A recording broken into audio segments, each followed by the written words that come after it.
It's a pleasure and honor to be here. You mentioned that that I'm the Chancellor of Brescia. As you know, it was founded by the Ursulines and is now a university college connected, of course, to Western. And I was just there, and they just had a very important, I think it's every 3 years they hold an event. And similar to this, a lot of people prefer to watch it. I mean, we've got a big audience here. It's just, I have this theory that before COVID, we all just ran around doing too much, right? We just said yes to everything. We were always busy. And then whack, you have to stay home. And I think for a lot of people, have just said, I don't know that I want to get back into that, especially since we all became so comfortable with Zoom and with the internet. I've found this before, and things that I've gone to, I would think it would be packed, but it is packed, but it's people watching. So I'm delighted. And I just want to say a big shout out to the Sisters of St. Joseph. You're a community that practices all the values that I so deeply cherish. You promote social justice, you promote equality, a nurturing culture for everyone, and of course for our wounded earth. And that's literally the language that's used by the sisters. You've got a very special place in my heart, because the Sisters of St. Joseph, like some of the other Sisters of Mercy and so on, have become very involved in the water issue. And I want to thank you for being a Blue community, and I want to recognize Paul Baines, who's done such wonderful work on water as a commons, but also with the Sisters of St. Joseph. But it's really important that we understand how significant this commitment is from religious communities. We had to fight to get the human right to water, the language put back in the SDGs, the goals of the UN. They came up in 2015 and they had to be renewed, and somebody took out the right to water and sanitation. And we formed a committee at the UN, or a lobby group, and it included many of the religious orders who came together to say, you're not going to do that. Believe me, when sisters tell them what to do and what not to do, they listen. I'm not arguing with any sisters, that's for sure, right? So I want to talk to you about water, of course. How did I start this journey? Well, I started this journey back in 1985 when I was reading the Canada-US Free Trade Agreement. Ronald Reagan was the president of the United States, and we had brand new minted Brian Mulroney, and they were talking about this free trade deal.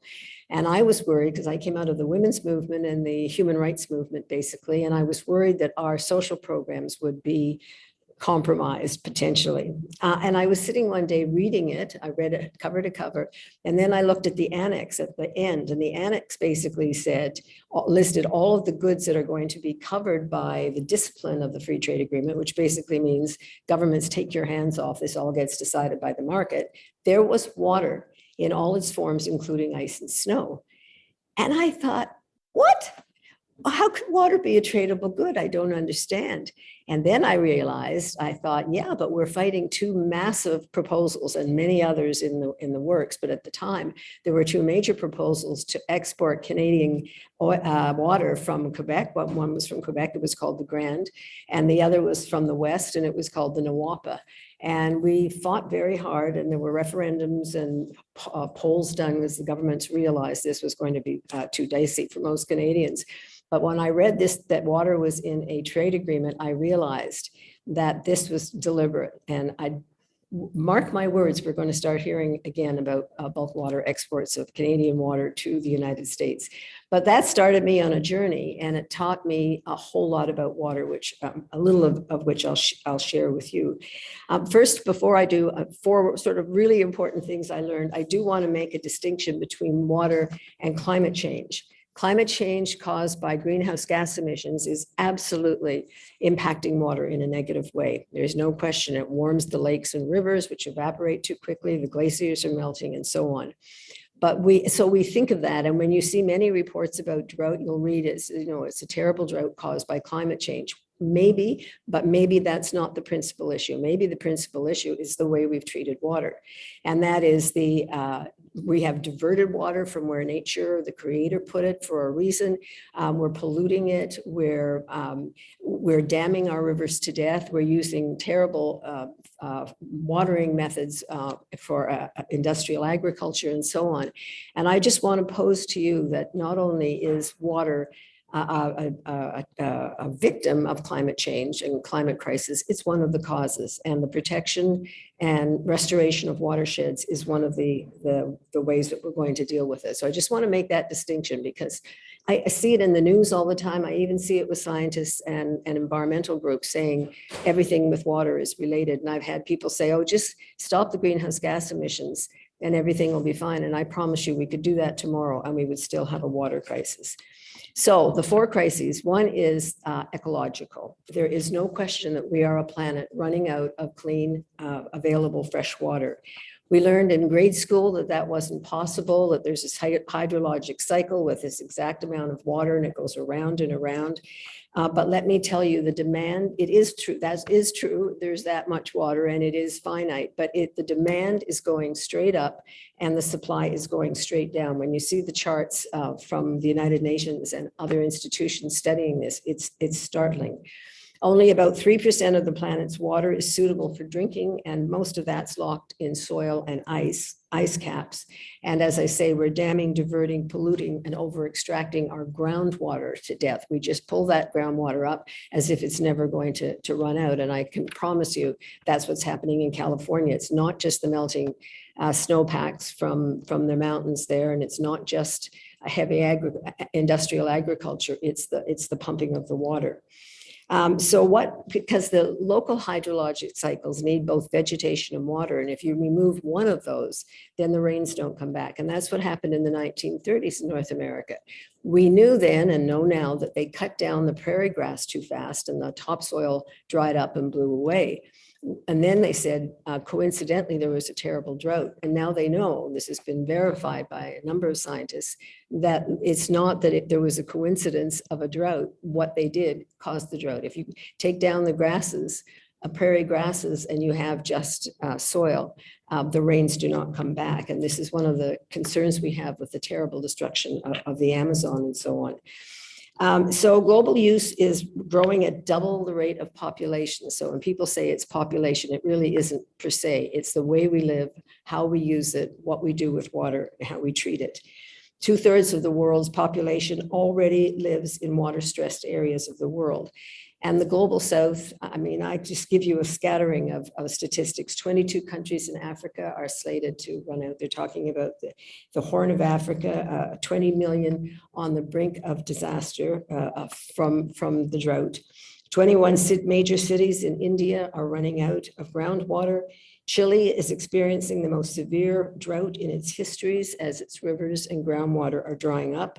But I want to say it's not just the poor countries of the global south. You've been reading about the rivers in Europe. And in fact, I just saw a report the other day saying, can Europe survive the loss of its mighty rivers?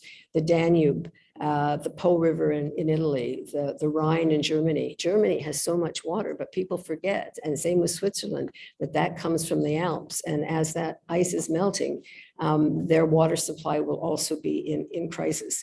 And in California, they're taking so much groundwater that the land is sinking a foot every year. It's called subsidence. And sometimes you'll hear about big sinkholes. It's because they've taken all the water from under the ground. So the UN says water scarcity is the scourge of the earth. So that's the first thing I learned when I set out on this journey. The second was that this is a hugely serious human rights issue. Because the access to water for all of us is very divided. For some, it's all the water they might ever want, need, desire, swimming pools, yachts, whatever, golf courses and so on. But 2.4 billion people do not have adequate access to clean drinking water, and 4.2 billion do not have access to sanitation. More children die every year of waterborne disease than all forms of violence put together, including war. And when we first all heard about COVID 2.5 years ago, you'll remember, wash your hands with soap and warm water. Mel, the UN put out a statement saying it's wise to remember that over half the population of the planet doesn't have a place to wash their hands with soap and warm water. I've been in countries and communities where the local health clinic doesn't have running water. And of course, the schools don't. And so the children don't go to school. They go out with their mothers to find water. So, I think what COVID has done is really highlight this crisis. And the human crisis and the environmental crisis, the ecological crisis are deeply tied because, you know, I was in the slum in India called Kabira. They think there's about 1 million people there. They use what they call flying plastic or flying toilets, and they defecate into a plastic bag and throw it into their water system, their river there. So, you know, if you care about people, you care about that. But if you only care about the environment, you still have to care about the people, because if people have nowhere to find clean water or have sanitation, then it's going to be harmful to the environment as well. And there are many, many people in the global north without water. And this is something most people don't understand. One of the cities that became a blue community was Los Angeles. Do you know that there are, and this is their estimate, at least 1 million people in the Los Angeles area that don't have access to clean water and sanitation. And every year they cut off about 1.5 million people from their water in the United States because they can't afford the rates, particularly if the water's been privatized and it's just the rates going steadily up. So it's really important for those of us who are blessed as we are here in Canada with more water than many places, but believe me, we don't have so much water that we can be treating it as badly as we are. We have a responsibility to take care of this water, to care for it, to protect it, to restore it, because I'm telling you now, the planet is going to be moving, the population is going to be moving even in greater numbers than we're seeing now. And they're going to be coming to places that have water. So even if we don't end up exporting our bulk water, which I hope we don't, people will be coming here, industry will be coming here, agriculture will be coming here. California's already said, you guys in Canada should start learning how to grow the fruit and vegetables that you get from us, because unless there's some drastic change, we're not going to be growing this in 10 years. So that's the human crisis. And then the third thing I learned is that there's a mighty contest. Of course, it makes sense if you think that this is a planet running out of water, and we all die if we don't have water, and industry obviously needs water, and agriculture obviously needs water. There were those out there who saw before people like me saw it, that thought, whoever controls water in a world, on a planet running out of water, is going to be both wealthy and powerful. And so we're in a mighty contest between those who say water is like oil and gas, you should put it on the open market for sale. It's a market item, and it will take care of itself. And it would, of course, at one level. That's one way to deal with it. Millions, potentially billions more would not be able to afford it. And, you know, and so there would be a cost that would be just absolutely terrible. But that's very commonly taught in business schools. A guy named Peter Brabeck, who used to be the CEO of Nestle in Switzerland, said he was against the human right to water. And then after we got it adopted, he said, okay, well, I've changed my mind. I would put 1.5% of the world's water aside for the poor, and the rest of it goes on the open market for sale. So, and how are you going to protect this water at all if it's owned by private companies, private equity companies like the ones that bought the Nestle operations in Ontario and all over North America? At least when it was Nestle taking that water, stealing that water, in my opinion, we could name Nestle and you know, go after Nestle, but it's now owned by 2 American equity funds, and it's just, you know, faceless people putting money into something they think can make money for them. So we've had this is a wave of thinking. And then on the other side, of course, are the Sisters of St. Joseph and myself and many, many, many people in our movement who say that water is a human right, that it's a public trust, and that it is sacred, and that we absolutely have to care for it, because you know, we have to pass this on, a healthy water, healthy watersheds to the next generations. There are many, many ways in which water is being commodified and corporatized. The first, of course, is the privatization of water services, which started under Margaret Thatcher in 1987. They've still got those companies, and if just Google it someday, the CEOs make a ton of money. For some reason, they get around taxes every year. They dump their toxins into the Thames River. I mean, they're just outrageous. Recently, they've been allowing open sewage and many of the shorelines and beaches in Great Britain. I mean, people are just furious, but they don't seem to put it together with that. And of course, at the same time, Pinochet, the dictator in Chile, among many other terrible things he did, he put their water up for sale, not just privatizing services, but he actually said to big mining companies, energy companies, ag companies, foreign companies, come on in and bid for our water. Canadian mining companies are the worst. They go in and they bid for this water against local farmers, local peasants, local indigenous peoples.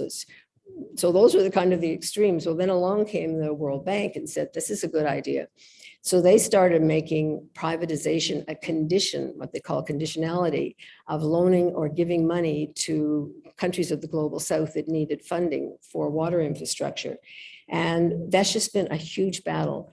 Some of you may have heard about the fight in Cochabamba in Bolivia in the late 1990s, about 1998. The World Bank brought a private company in. It was Bechtel. They don't exist anymore. Their motto was, we pave the world. Well, they came in and set up a private water company. The first thing they did was triple the price of water. And this is a highly indigenous country. About 85% are indigenous, and they still wear the traditional dress. You know, the water prices just went through the roof. People could not afford it. And then the company said, and we also own the rain, and we are going to arrest anybody or fine people if we catch you capturing the rain. I couldn't make that up. That's an absolutely true story. So there was a revolution. Because they had a very right-wing dictatorial type government at the time. There was a revolution. The people took to the streets. People were murdered. The army kills people, but they won. They stayed strong, and the company, not only was the company kicked out, a similar company in La Paz was kicked out, and they changed government and got the first indigenous head of state who kept his word on staying away from water privatization. And I share this story with you because there was a good friend of mine named Oscar Oliveira. Oscar was a shoemaker and involved in his local union in Cochabamba. He'd never been anywhere outside of his community, right? He led the fight. And then we brought him all over the world to talk about it. He's now, you know, famous. But he said, I said at the time, where did you get the courage? You're not armed. Nobody was armed to go up against the army and the World Bank and your government and, you know, all the governments that were watching this. He said, because I would rather die of thirst than a bullet. And I've always remembered that when I first toured the tar sands in Alberta, and a young indigenous man speaking at a panel. And he said, the cancer rates are so high, because they're right downstream of the Suncor. He said, the cancer rates are so high, even among young children in our community. It would be nicer if you just come in and shoot us like you used to do, rather than kill us this way. And I always remember that, because I think we tend to think of these issues as being far away. And in fact, they're right here in our country, as we know, particularly with First Nations. So corporate control, oh yeah, and then there's water markets and water trading. That's when you separate the water from the land and you allow the owner of the water to sell it. Australia did this massively. Chile's done this massively. In California and other Western states, you can inherit water rights generation after generation after generation. It's just crazy. They've just got to say that law made sense 100 years ago, 120 years ago, when we were trying to get people and ranchers and miners to come here, right? But it doesn't make sense anymore. And the recent is the Chicago Mercantile Exchange, which regulates commodity exchange and commodities future. Last year, permitted without a public hearing, which they're supposed to do first, permitting water futures trading. Now, the difference between water trading and water futures trading is when you're trading water, you're trading that amount of water in that lake or river, right? Or that groundwater. But when it's water futures, you're betting on an asset. So you're thinking, I can see that California's in trouble. I can see that they're going to be in more trouble in 5 years. So I will buy a bunch of water on paper, like you're not touching the water, you're just buying it and you're holding it at that level. And as the price goes up and up and up, you hold on to it long enough, you're going to be very wealthy. So I chair the board of an organization in the US, and we have put together a coalition to introduce a bill to Congress, basically forbidding water futures trading. But this one scares me because it's really hard to kind of capture. And the last thing I learned is that water is a weapon of war. We're seeing armed conflict, the repression of populations everywhere around water. I can't get into the details here, but Syria, Iraq, Yemen, Egypt, in many ways, in each of those cases, a lot of the dissent started with the fact that people couldn't get fresh water. Coming confrontations are going to be on the Nile between Ethiopia, Sudan, and Egypt. Mark my words, you'll be reading about it. China is outrageous. China is controlling through force and major dams the waters of the Tibetan Plateau, and the waters of the Tibetan Plateau provide water for over 2 billion people. And what China is doing is says, too bad, we're just going to divert it where we want for our people. So the tensions that are possible there are very real. And then, of course, Russia has targeted water infrastructure in Ukraine. And we're all watching that situation with our hearts in our throats, of course. But it's just really important to know that part of the original fight in the Ukraine is around water sources. So that's the sort of bad news. And that's what I learned. It took me a long time I encapsulated it here and started traveling and speaking to people and really trying to build a movement. We call it a global social justice movement or water justice movement, or water warriors, we sometimes call ourselves. And we have built a really formidable network and resistance. I just was remembering, not to do with this so much, but in the Battle of Seattle, when we first took on the World Trade Organization and shut it down, right? And we all got tear gassed terribly. The Pentagon asked the Rand Corporation to do an analysis of who were these people, right? And they came back and said, well, the closest we can say is that they're like mosquitoes. They're everywhere, they sting, we can't find them all. And they're kind of leaderless. This is just this resistance to, well, at that time, the World Trade Organization. So that's the hard news, and it's still here. We're really in a race against time in terms of the human right to water against the over-extraction and pollution of water. But there are many, many signs of hope. So from now on, I'm only going to say nice things, okay? But I just think it's important for us to look it in the eye and say, what are we dealing with here? And then hope. So there's lots. First of all, as I'm sure many of you know, in 2010, July 28th, I was in the balcony of the General Assembly at the UN. The United Nations recognized the human rights to water and sanitation. I thought we were going to lose. I was sure. I was there with some of my staff who were in tears because everybody was against it. Canada led the fight against it under Stephen Harper, if you can believe it. But the United States was opposed. Great Britain was opposed. The big water companies were opposed. The food companies were opposed. The World Trade Organization was opposed. The World Bank was opposed. And this wonderful man named Pablo Solo, he was the ambassador from Bolivia, and we'd gone through these wars together, right? He got up in the General Assembly and he said, there was a brand new World Health Organization report, and he said, every 3.5 seconds, a child somewhere in the global south dies of waterborne disease. And then he went like this, 2, 3, and then, a half, and you could have heard a pin drop. And we won. 141 countries voted in favor. Only 42 did not, but none of them voted against, including Canada. They didn't have the guts. They abstained. Since then, all the countries of the United Nations have adopted it, and Canada has adopted it enthusiastically. But just to give you an idea of what we were up against and how we really didn't think this would ever happen. And I can remember that day I was up in the balcony with my team, and Pablo came up after the vote. He came up to be with us and give us all hugs and stuff. And he said, Oh, we were just standing there and different ambassadors were down on the floor and going like this and yelling at him. This was too soon. We didn't want this to happen so soon. The vote, we didn't need this vote. And he stood there with this big shit-eating grin as if to say, and what part of I just won and you didn't, do you not get? You know, this was a lovely, lovely moment. We've had important court cases.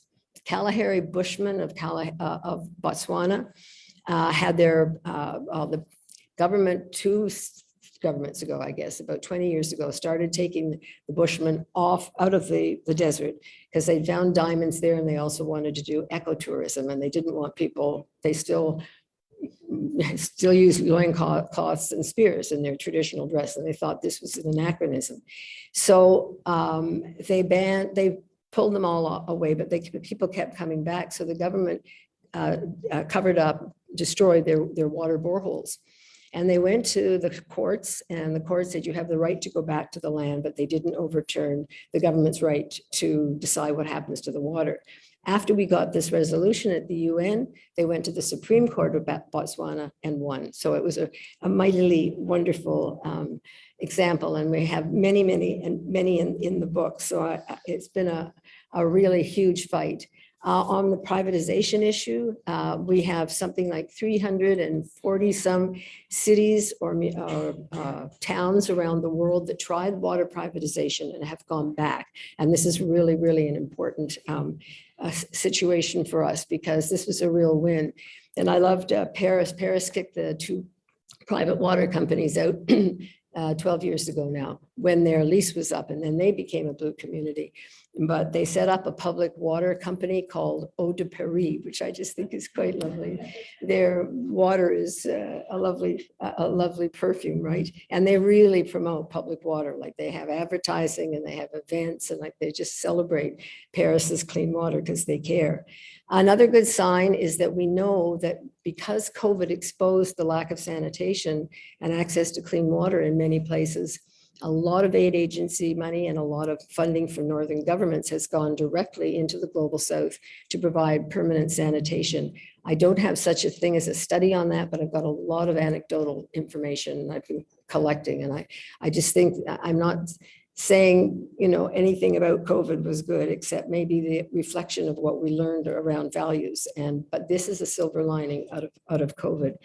And the good news in Canada, and yesterday was the Every Child Matters Day, and today I think is Truth and Reconciliation Day in Canada.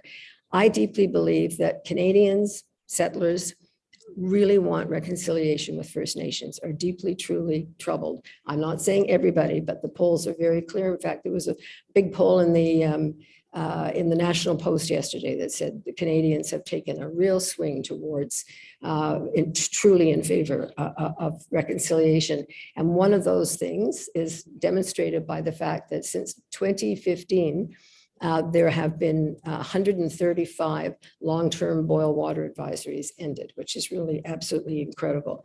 There are still some to go, but their government says they're on track for another 2 years to have them done. And I want to say that I think that's important because, we hear so much about criticizing governments. When they do something they say they're going to do, we need to say it out loud, that you did that. That's a commitment you made.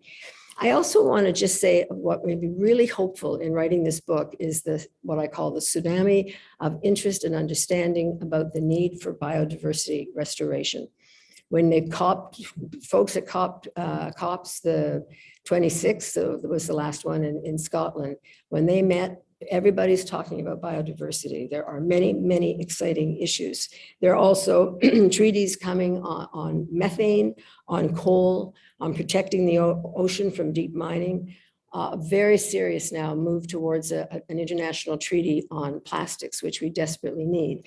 I mean, the world people buy 1 million plastic bottles of water every minute. Where are those bottles going? If you put them end to end, they would reach halfway to the sun, just 1 year's supply. So and we have 196 countries that have ratified the UN Convention on Biodiversity that has set out a biodiversity plan, framework plan. Again, another tragic outcome of the Russia-Ukraine, I won't call it a war, the assault, the invasion is, of course, any agreements around biodiversity protection fall by the wayside when it's life and death. The government's made a huge financial commitment to shift from fossil fuel subsidies to biodiversity protection. And many, many countries, including Canada, have pledged the 30 by 30 pledge. And that is that we will protect or restore biodiversity, 30% of our biodiversity by 2030. And this government has just announced 10 new large national parks, and they opened 2 in the last couple of years before. And many, yes. Oh, and I want to tell you, yes. And we've agreed to plant 2 billion trees. So that's the pledge. And of course, when you watch that highway that Doug Ford wants to put in, that takes down trees. And how are we to get the provinces to buy into what we've signed internationally? But we have to do it. The United Nations General Assembly just adopted the human right to a healthy environment. It was led by a Canadian named David Boyd. He's absolutely marvelous person. He's from BC, he's a prof, but he's also the UN Special Rapporteur on the Environment and Human Rights.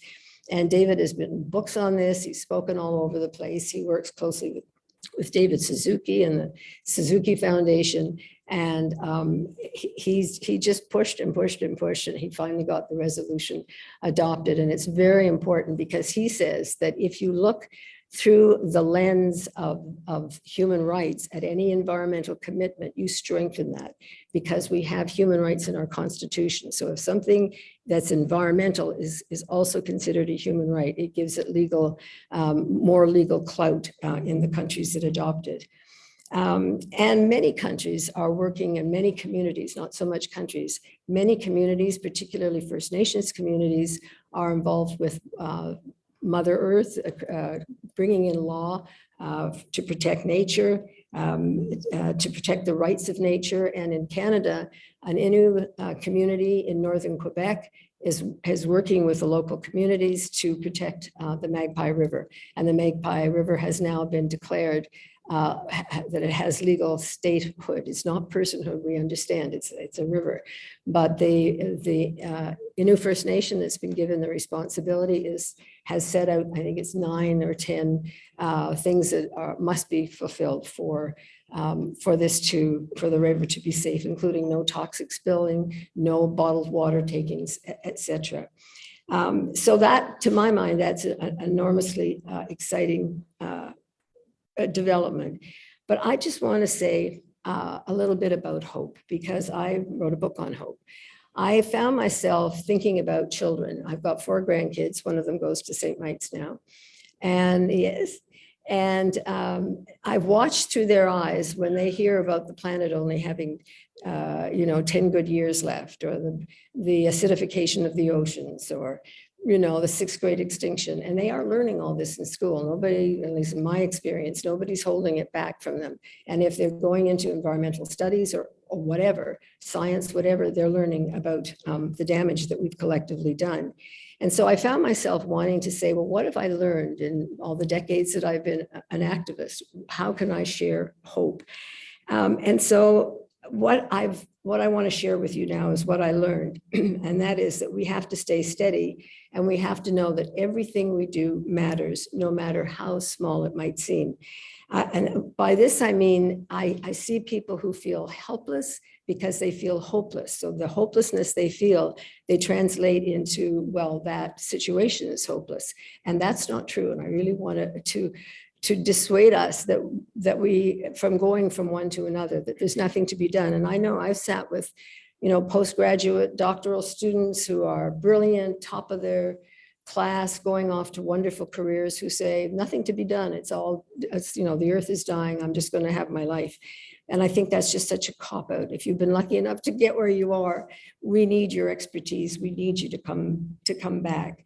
So first thing I did was define hope, and I borrowed a term from an American spiritual leader whose name is Joan Halifax, and she uses the term wise hope. And this is a woman who works in hospices and with men on death row. So, you know, she has something interesting to say about hope when she speaks about it. She says we need to adopt what she calls wise hope. And I've stolen her term. I love it.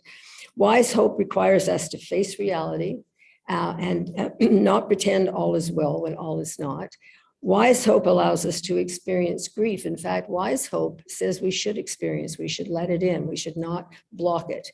And in fact, I think one of the things I've been doing a lot of thinking about is how institutions, particularly movements or educational institutions that are teaching people, we need to build in a way for people to grieve and to express the fear that they have. When Greta Thunberg was 11 years old, she read about the climate crisis and she went to bed for 2 years. She was so devastated. And she said she had this terrible depression and terrible anxiety. And then she got up and despair. And she walked down to the Parliament buildings in her city and she sat there. She had no idea she was going to launch a youth movement for climate. But she said, the moment I did that, I felt better. Action is hope and hope is action is her wise words to us. Wise hope is also a commitment to protect all that is good for future generations and the planet, knowing that you can't control the outcome. And that's really hard I'm a type A, like I want this legislation, I want it this way, this date, this is what it must look like. And of course, you don't get your way on things like that. It just isn't like that. We can't control it. It's very much a part of the Buddhist teaching that you have to be deeply connected to and committed to what your cause or campaign or whatever is, or your movement, but you have to understand that you can't control the outcome, but you take action anyway. You put your hand out to touch the universe where you are, and you have to have faith that others are doing the same. So it really is it is a leap in the dark, but it's a good leap. Every crisis shakes us up and shakes the existing social order up and opens a way for new change. And that's what I think coming out of COVID, and certainly understanding the climate crisis gives us pause to think about what the most important values are and how can we implement the true change we need. COVID has also shone a spotlight on the failure of the notion that we have to keep treating nature as a resource for our pleasure and profit. That's long ago got to go. And it also exposed deep inequalities such as the lack of access to clean water and vaccines. The United Nations reports that 3/4 of the world's working age population forms what they call the precariat, workers without jobs, security, or income, or pensions, or vacations, or anything like that. And that's not just in the global South. So it's hard work to build a just society, and it's hard work to build good policy on sound science. And it's hard work to build true democracy and true just society. And the work is never finished. And when I speak to young people, I say, sorry, you're going to have to fight these battles over and over. It'll come at you in a different way, but you can't assume that's done and put it in the oven and you don't have to worry about it. These changes are continuous. Wise hope asks us to take the long view and make a lifetime commitment to activism and change. Wise hope tells us that we have to build movements for lasting change, and that in doing so, we've done something even more important than the individual wins. And if you brought new people in, have you educated some new people? Have you built a movement? Suddenly, it may be that change came along because we did build a movement and it just didn't happen in the way or on the time scale that I wanted. And in fact, I think the women's movement is a very good example of that. I write about my years in the second stage women's movement and the fact that just 3 years before my mother was born, the Dominion Elections Act said no lunatic, idiot child, criminal or child shall vote. So it's in the lifetime of one generation of women that we've advanced tremendously. Is everything fine? Of course not. But we were very determined that we weren't going to just take half the pie and leave the pie as it is. We were determined we were going to change the ingredients of that pie and serve different values and a different future.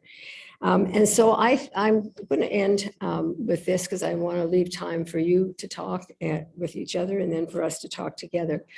But I really want us to think about and I know you do. I mean, I'm speaking to people who've given deep and great thought to this, going back to the indigenous teachings of all ancient teachings and all ancient indigenous communities that tell us that we are part of nature, that we are in nature, that when we hurt nature, we hurt ourselves.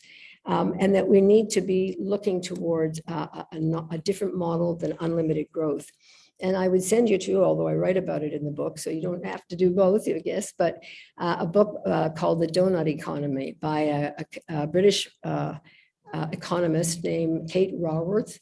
Kate has written an absolutely stunning analysis of what's wrong with the growth economy, which is destroying our planet and creates such inequality, and what she calls the replacement donut. And the donut on the outer end of the outer side of the donut are all of the ways in which we must not overshoot the planet's capacity to exist and thrive. And the inner are all the rights, basically the social and human rights of the people, of the population. And she calls it the sweet spot. The donut in between is the economy that we can actually create. And it's a circular economy, and it comes back in many ways. And the city of Amsterdam several years ago adopted a 100-year plan based on the donut economy. So there's some really exciting work being done, basically just asking the question, if this isn't working, if deregulation and privatization and unlimited free trade, and I will remind you of the world's 100 leading economies, 69 are corporations and only 31 are countries. No wonder governments, particularly poor governments, do whatever these companies tell them to do, right? They have enormous clout. We did have a huge win just before I come to the very end, though. We've been fighting something called ISDS, the Investor State Dispute Settlement. And that's where corporations from one country can bypass their government and sue the government of another country if they don't like their laws where they're investing. And we had such for the first time, it was put in a binding agreement, NAFTA, the North American Free Trade Agreement. And since then, Canada has paid out millions of dollars to American corporations because they didn't like our higher standards. Some of them are just outrageous. And some of the big ones around against Ecuador, against Guatemala, you wouldn't believe it. These companies charge them billions for compensation, and they often win under the World Bank. So what the good news here, because I want to impart good news, is that ISDS, the investor state part, is out of the new North American agreement. And that was a big fight. You didn't read about it anywhere in any newspaper in Canada because I don't know why.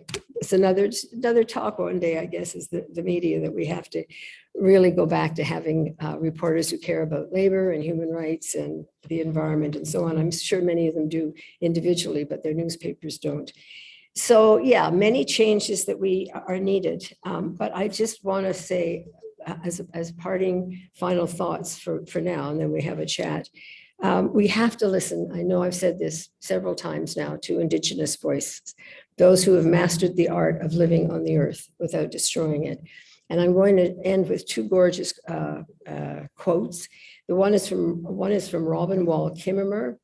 She's a biology prof at New York State, and she's the author of a wonderful book called Braiding Sweetgrass. She says this: we have to polish the art of seeing. This means listening to plants and heeding the lessons of the natural world. What would it be like to live with that heightened sensitivity to the lives given for ours? To consider the tree in the Kleenex, the algae in the toothpaste, the oaks on the floor, and the grapes in the wine, to follow back through the thread of life in everything you do and pay it respect. Once you start, it's hard to stop, and you begin to feel yourself awash in gifts. I think that's gorgeous. I've been awash in gifts and being involved in these wonderful movements, the human rights movements, the women's movement, the basic water democracy movement, and I deeply feel that we get so much more from activism than from saying I despair. And the last quote is from E. Ethelbert Miller. He is the poet laureate for Washington, D.C., and he's also a leader in the Black Lives Matter movement there. And he talks a lot about love. And I found myself doing the same thing writing the book. I found myself writing about kindness. And I quote authors of a book called On Kindness, who say that in our Western civilization, we promote competition and ways to get ahead, and kindness is okay in your family, but it's seen as a weakness outside. And I've watched this in institutions, I've watched it in social movements, I've watched it in very progressive movements where people hurt each other because we're not keeping the goal ahead of us, and we're not taking time to understand who we are and what we need to do. So he says, and I'll end with this, he says, place your heart in your hands and blow gently, spread love like seeds. Thank you so much.